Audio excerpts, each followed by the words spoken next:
Welcome back for part 2 of my guided tour through Silent Hill 2. Now, I just want to do some house cleaning real quick. I mispronounced director Aki Kaurismäki's name in the last episode, dropped an S. So sorry, I'm a doofus. And I also said that I would show you what the chainsaw battle cry looks and sounds like, so I won't waste any time. Here you go. Now, while we're in the sort of fog world daytime of Silent Hill, which I consider to be very relaxing personally compared to especially the dark world and other world states, I wanted to get out of the way some general series lore and fan theories before I get into a lot of the stuff that's more specific to this game and its story in the following episodes. So while I wander around here, let me just clear some of that stuff up real quick. Probably the most misunderstood thing about Silent Hill and how the town actually works and how it went from being just sort of a focal point of spiritual energy, like say Stonehenge, to a sort of living entity that draws people like James, regular people with no sort of magical powers, and it feeds off of their spiritual torment by sort of making them go through and punish themselves for their crimes, or making them experience their most traumatic moments over and over again. And although this is a pretty convoluted system and it's easy to kind of misunderstand, it is actually pretty clearly laid out in the games. So I made a sort of fairly simple diagram explaining it here. So step 1, psychic people die there. Now this started way back with the original inhabitants, the Native Americans who lived in the area, and the first sort of death cult of Silent Hill were shaman who sacrificed themselves, and this began to taint the area with their, I guess you would say, spiritual energy. And this follows a sort of trope we see in a lot of horror movies, like say for example Poltergeist or the later Exorcist movies, where psychic people, either by being possessed by demons, can exert the will of the other world on our reality, or that the spirits of psychic people can create a sort of bridge in an area where the other side can affect our reality. And this is something that Silent Hill sort of uses as one of the bases of its mechanics. So when psychic people die there, which then continued with witches being killed during the witch trials many centuries later, and we know this was happening all the way into the 20th century with things like the cult sacrificing Alessa. And this has tainted the area over time. This sort of psychic energy that distorts reality and allows some of this sort of demon, spirit, god dimension to bleed over into ours. Now, as this happens, over time, an interesting thing to point out is that it's not only evil things that imprint on Silent Hill. Although it's become tainted over time and it's become this sort of evil entity, you'll actually occasionally see completely harmless apparitions, hauntings, things like that, that are not actually monsters or anything trying to kill you. It's just the nature of the place. But in general, it's the pain and the wickedness that sort of compound on each other. You know, you're driving down the road and you see a horrible apparition, you crash your car, you die, you add to it in the place, and this sort of builds more and more over time. And that building on the psychic energy of creating a bridge across to this other world, the pain and the suffering start to attract your more evil entities by our definitions.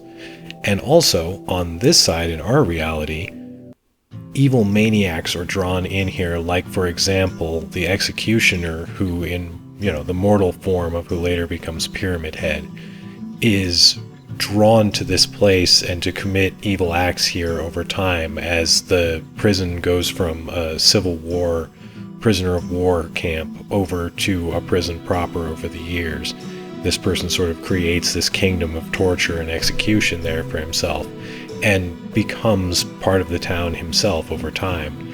And entities like himself are drawn here, and we hear the stories of a number of them.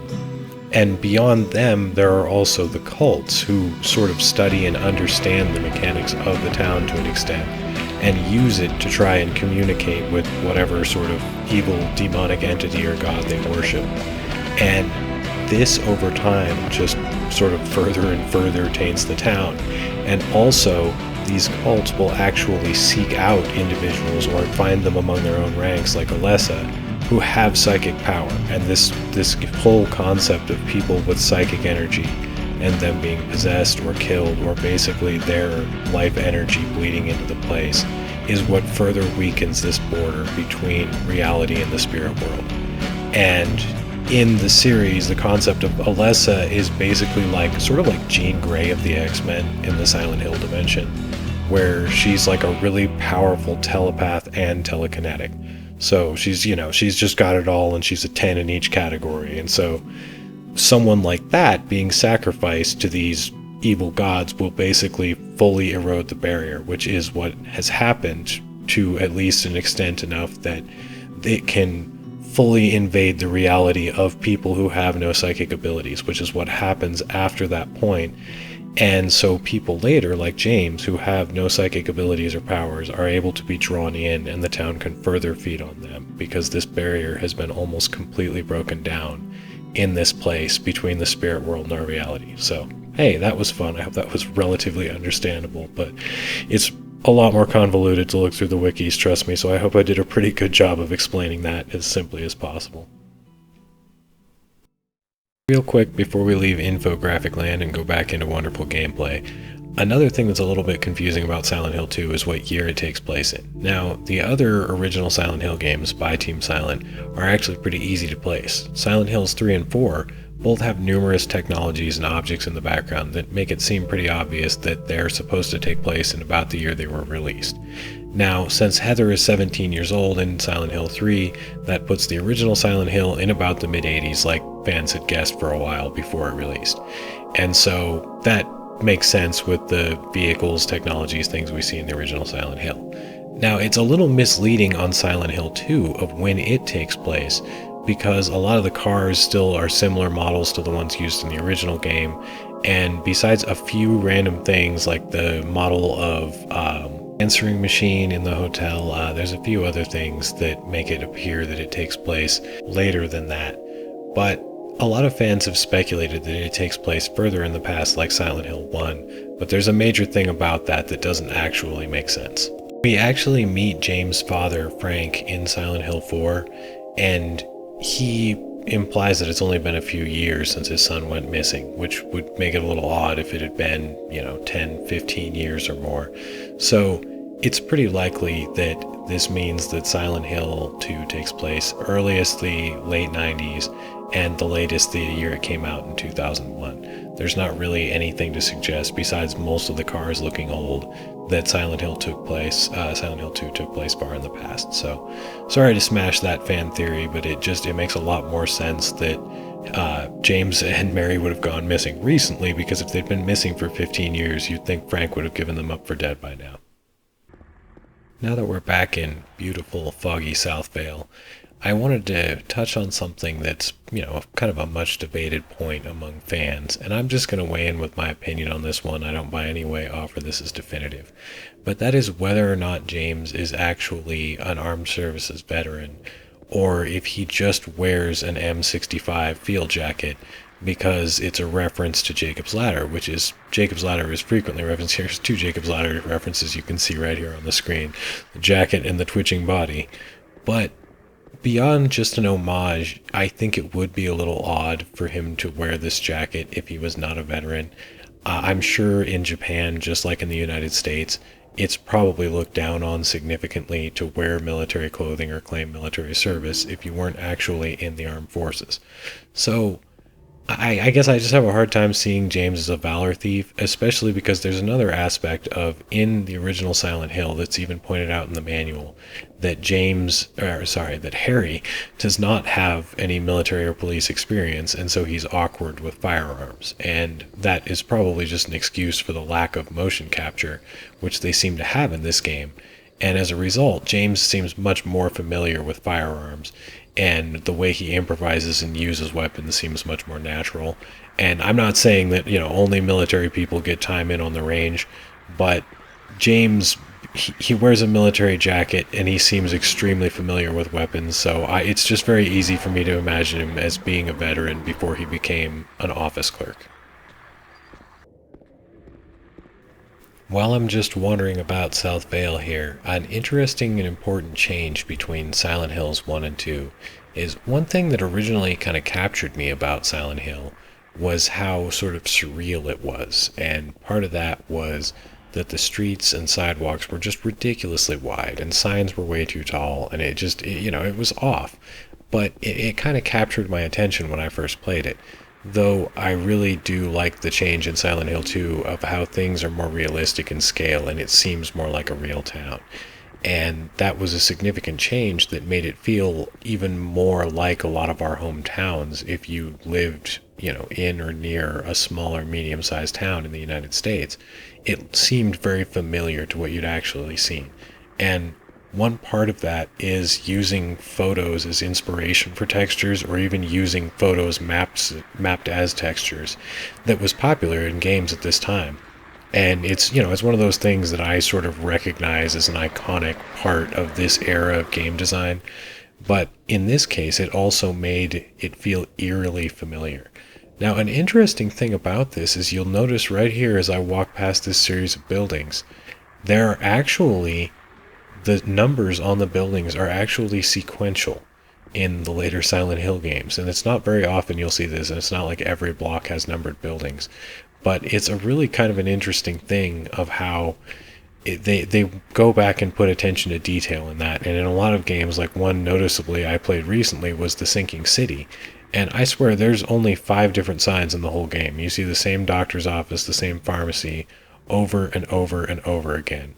And it's just, it totally ruins the illusion. And just the fact that they would go back in any place where there are street numbers visible, make them sequential, was a really cool thing, I thought, in these games that adds to the realism. An example of the lore through visual storytelling that I mentioned in the previous episode is how we're introduced to this sort of subplot of other people experiencing and trying to escape from Silent Hill.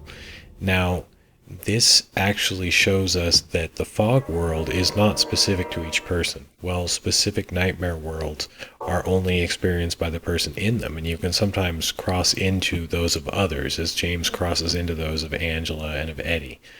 But in the fog world, everyone who is summoned to Silent Hill and is stuck there, aside from the real world where presumably normal people are going about their lives, unlike in the movie version of the town, in the fog world, you can actually encounter at least the evidence of other people who have been trapped in Silent Hill. And that leads us here to Neely's Bar, where we actually get information that's useful to us on our map from these other characters, showing that while those construction sites, as I showed, were something that's part of the town and is ongoing, these barricades that are only part of the illusion in the fog world are at least consistent from one person to another in the fog world. So James is able to mark this information down on his map, and it's useful to us. Now, another interesting thing about this room is this message on the wall over here. There was a hole here, but it's gone now. Now, this message has been much debated, and this is crossed from theory into it is known, of where it's now been confirmed by several members of Team Silent. This was a reference to the concept used in Silent Hill 4: The Room of crawling through holes to travel from one area in the game to another. And how that could have been used in Silent Hill 2 is not really known or hasn't been revealed to us, but it's been confirmed that at least was a reference to that they were thinking of using that in this game. Excuse me here while I get some screenshot material in front of this cool message. But that is in fact a reference to Silent Hill 4, and we no longer need to speculate about it. It is confirmed.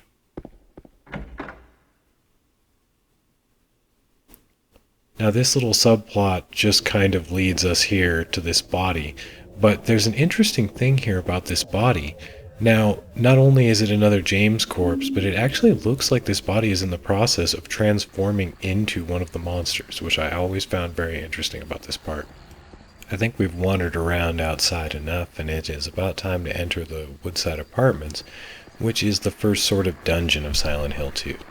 Now, Woodside and Blue Creek not only introduce us to most of the main cast members that are in the game, but this is also the source of a major theory that people have gone on about and personally I'm not a big believer in, I've mentioned in the previous video, but that is the suicide save points theory, in that each place where James finds a save point is a place where he potentially could kill himself or someone has committed suicide. And where this actually comes from, the first thing that made people start debating this is in this very first room here. If you climb up to the 3rd floor, you will hear what sounds like a creaking rope on a beam, which people have theorized to be the sound of someone hanging. And it's a suggestion that James himself could just end his journey. The whole in the water ending and the suicide concept is repeatedly referenced throughout the game, so it's not entirely made up, that suggestion. But the other thing about this is that a lot of people claimed that they could see the shadow of the noose in the 2nd floor. And what that actually was just a glitch in the lens flare, making a circular lens flare appear black. Now, it only happens in the 1.0 version of the game. So on this Xbox version or on the Greatest Hits PS2 version, the PC version, any other version you would play, this doesn't happen. So it's not something that I can show in this video. And it's only something that people saw in the 1.0. It's been cleared up by the directors. It is not a thing. So that could be the sound of someone hanging, but the ghost noose was not actually something intended to be in the game. So the other second part about this is the main sort of puzzle, little scavenger hunt we go on in this area is to eventually get the coins we need to open the desk, get the key, and proceed through the locked part of the building. Now, people have theorized in the same way that there's a save point in that final room where you eventually get the key that lets you leave the apartments, that the parent that is leaving the notes for their child supposedly to follow has killed themselves, and that they want to somehow, protect their kid from the shock. But why would you lead your kid on a scavenger hunt to find your body at the end if you wanted to somehow protect them from trauma? That doesn't make any sense. That's ridiculous. So a lot of this stuff is sort of, whenever people basically have to stretch the facts to fit, that's not how science works. That's the opposite of how science works, and that's when I start to reject a theory, is when there's too much of that filling the gaps. So that's definitely the case with that one, and I'm not a huge fan of it. So I wanted to point it out because I think it's a really interesting theory, and there are some parts like that where you could theorize the suicide connection, and maybe it's one of those things that was originally maybe going to be a part of the game, but was considered too dark and removed, and now the evidence just doesn't add up to support it. While we're here, I suppose I have to talk about the really uncomfortable Blue Velvet reference, and uncomfortable for me, I'm just gonna say, so rape and mutilation are kind of things where I draw the line on what makes me uncomfortable in my entertainment, and the Silent Hill series goes about as far as I'm still able to be entertained, and other things go a little farther, to the point where I don't really enjoy watching them, and Blue Velvet is one of those. It's definitely one of those where I experienced it only because I'm a David Lynch fan and a Silent Hill fan, and I had to better understand this game and to fill out my David Lynch viewership, and I honestly regret it. Really, to understand, pretty much just picture Dennis Hopper instead of Pyramid Head in this scene, and you can probably understand a whole lot of the reason why this movie is very cringeworthy. But, if you're into that kind of stuff, you can go and look it up. But I just thought I would mention that that's where it comes from.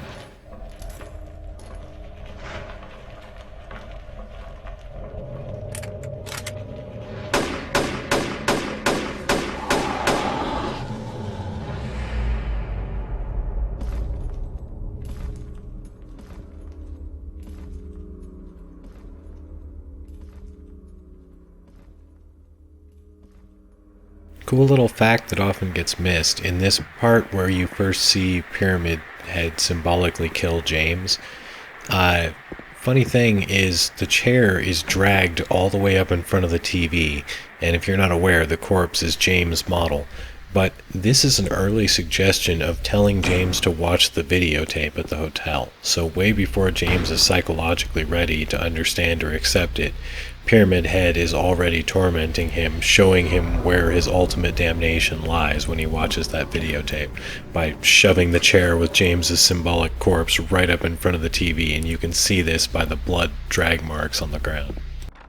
Also in the apartments is one of the most debated odd bits in all of Silent Hill 2, and that is the whispers in room 209. Now, a lot of people feel that these whispers are saying, "Saw my dead wife, came home to do some laundry." So here it is in the game.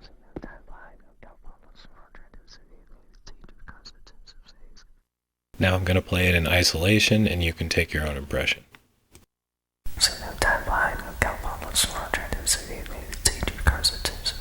This is actually where it gets even more interesting. According to Akira Yamaoka, the sound producer and composer of the Silent Hill games, it was actually random recordings that he took from the voice actors when they were not aware, which you may not be aware of this, but it's not just residual money that the voice actors were angry with Konami about.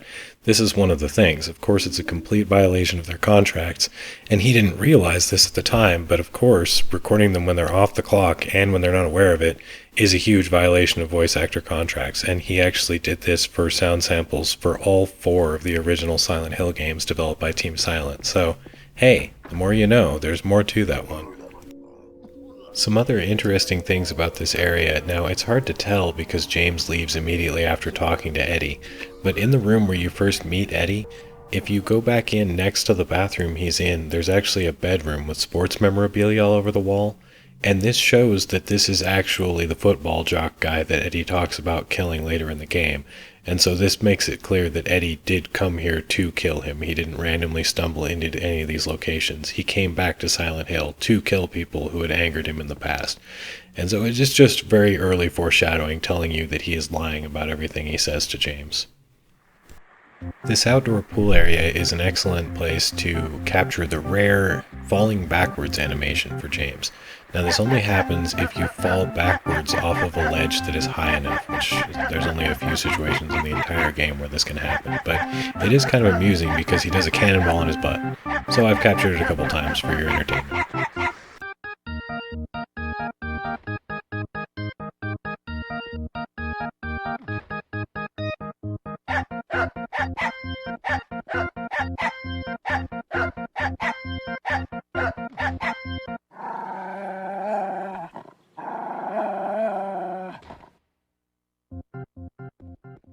Wasn't that just some delightful slapstick comedy? Now, before we can leave this wonderful dilapidated apartment building, we have to have another encounter with our sexually depraved friend, Pyramid Head. So, there's a kind of a funny thing about this boss battle. You're actually just doing it until the time runs out. And it doesn't actually matter if you shoot him at all, as I'm going to demonstrate by just running around here and not shooting at him.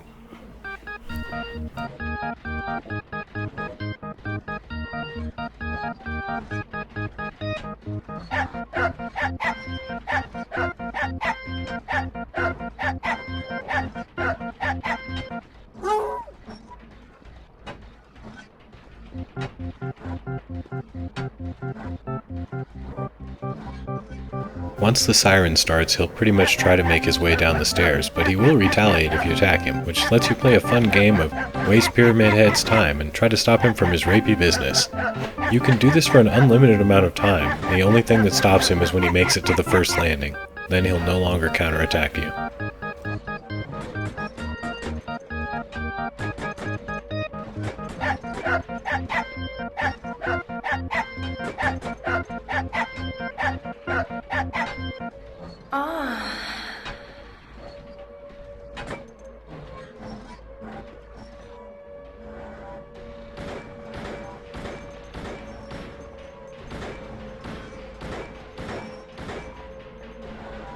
And with that nasty bugger drained out like an offending turd, we're about ready to end this segment. But before we leave this part of South Vale completely, I wanted to just cover one last thing here. Another theory I've heard before is that areas like the apartment building are an entirely metaphysical space, and that it's for the most part cut off, and a lot of the evidence for that is people have said they don't see anything when they look out the window. Now, you can actually see this loading dock when you look out the window and go between the buildings, and you can also see down, that's the alley between them here. So, Well, it's possible that you enter some sort of somewhat alternate dimension. The concept of people just saying because they can't see buildings loaded when they look out some of the windows, I think that's just a limitation of the engine.